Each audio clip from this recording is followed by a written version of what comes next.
So, Leetcode. The thing devs do to get the job that doesn't have to get the job done. And arguably, if it's a weird workplace that cares about like doing work or something, then not even that. Does not say that Leetcode is a waste of your time. Know that it's a good way to introduce you to concepts and get you in some practice with them, because you absolutely can get that by just watching lectures. And the problem is that these are not priorities. If these problems matter the most, usually, then they would be in your way. And they are not. So at that point, they are just really used to get possibly better paying jobs where you are tested on these problems. The problem is here that easy and medium problems can be solved in an hour.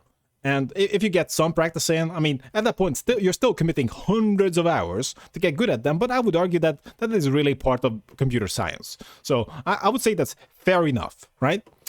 But when it comes to hard problems, I mean, ChatGPT's estimate is that they're gonna take like a few hours on average, and arguably they might not be even solvable by you, at least at that time, which is a problem.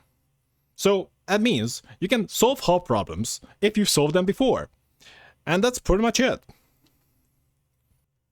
So my take would be that your best strategy is to focus on actual getting work done, and possibly solve like an easy or medium problem in the morning every day. I mean, this is what I do, just to make sure that I don't get out of practice with programming.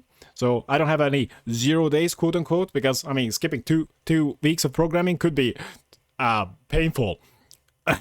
I'm never gonna do that again. But, I mean, if you get a hard problem, they probably don't like you. It's about it. And you might not be able to solve it. And the point, to get to the point where you can solve hard problems well, it's gonna be a massive commitment. And I'm not sure it's worth it. So, yeah. You have to evaluate it yourself, no doubt. And not just solve it, no doubt, but solve it fast. And this is only for the interview, not for the work. So, it's kind of dumb, in my opinion. So, that's it. Leetcode is fine in very much in moderation. And don't forget to build things. That's what matters.